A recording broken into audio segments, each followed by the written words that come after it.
મહાનગરપાલિકાની સામાન્ય સભામાં પૂર્વ મેયર નિલેશ રાઠોડ અને કાઉન્સિલર અલ્પેશ લિંબાચિયા વચ્ચે બોલાચાલીના દ્રશ્યો સર્જાયા। મહાનગરપાલિકાની સામાન્ય સભામાં પૂર્વ મેયર નિલેશ રાઠોડ અને કાઉન્સિલર અલ્પેશ લિંબાચિયા વચ્ચે ભારે ચકમક જારી હતી।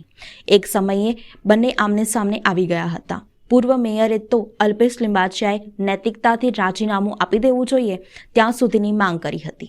શહેરની સમસ્યાઓ અને તેના વિકાસના કામોને વેગ આપવા માટે મહાનગરપાલિકા ખાતે સામાન્ય સભા મળી હતી।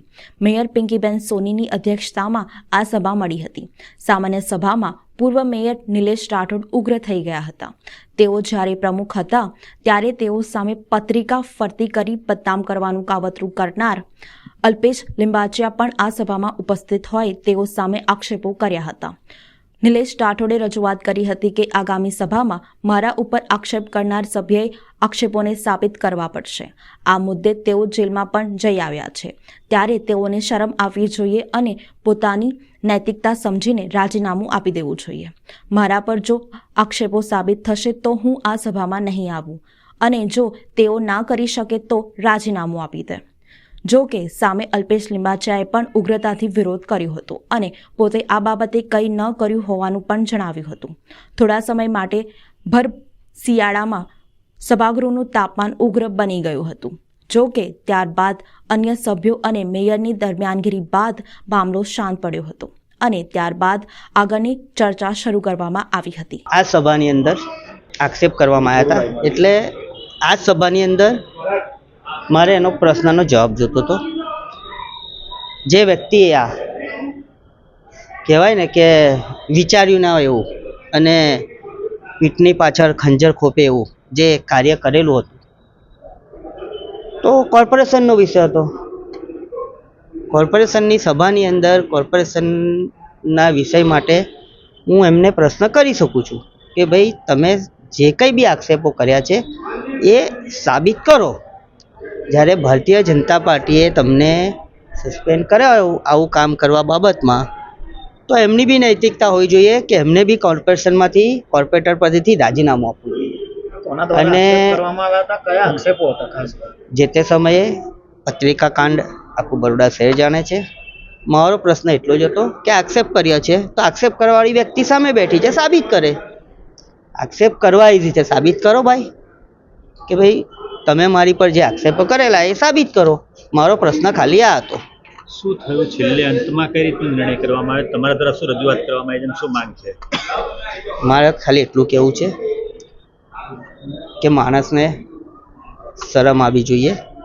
શરમ નામની કોઈ વસ્તુ હોવી જોઈએ।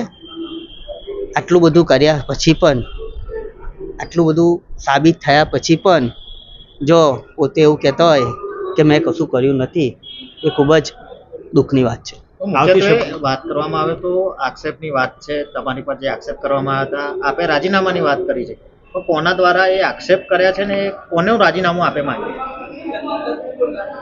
આખું શહેર જાણે છે કે કોને આક્ષેપ કરેલા, કોને પત્રિકા બનાવી હતી અને તેઓની ધરપકડ પણ થઈ હતી એટલે આખું શહેર જાણે છે। એટલે આજે સભામાં ઘણી બધી સભાઓ પછી જ્યારે વ્યક્તિ હાજર હોય તો સ્વાભાવિક છે મારી પર આક્ષેપ થયા હોય તો હું પૂછી શકું છું કે ભાઈ આક્ષેપ સાબિત કરો ને તમે।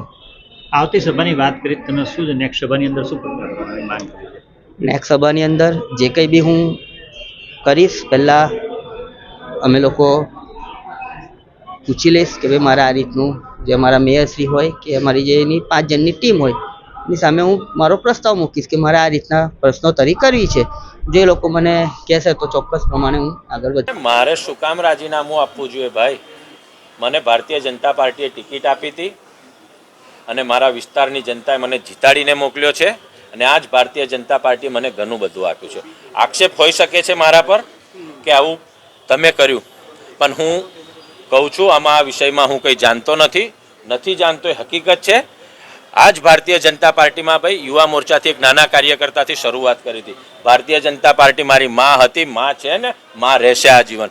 કે અમે કેન્દ્રમાં નરેન્દ્રભાઈ મોદીને સત્તા સ્થાને જોવા માટે અનેકો આંદોલનો કર્યા છે, અનેકો વાર જેલ યાત્રા કરી છે, એના માટે અમે આ કર્યું છે સત્તા સ્થાને જોવા માટે। આજે કોઈ આક્ષેપ હોઈ શકે છે મારા પર પણ આજે વિષય ન્યાયપાલિકામાં છે. સૌ મિત્રોએ, સૌ મીડિયા કર્મીઓને બી વિનંતી કરું છું કે ભાઈ આક્ષેપ હોઈ શકે છે, હું ગુનેગાર નથી, કાલે બી કહેતો હતો ને આજે બી કહું છું. આક્ષેપ છે, પુરવાર નથી થયું, સમજો તમે. તમારા શાળાનું નામ આપ્યું હતું ને એમાં.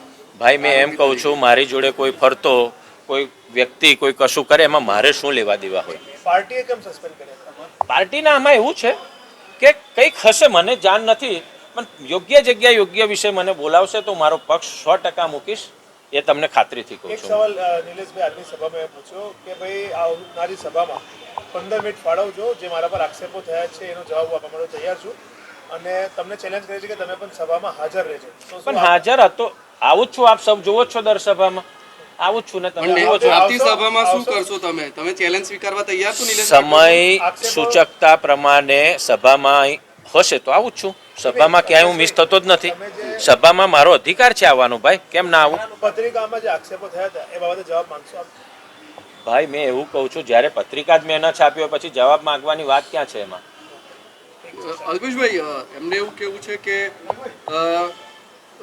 માફી માંગી લે. અરે પણ કેવી રીતે ગુના વગર કોઈ વાત કરે ભાઈ? માફી નહીં માંગવા.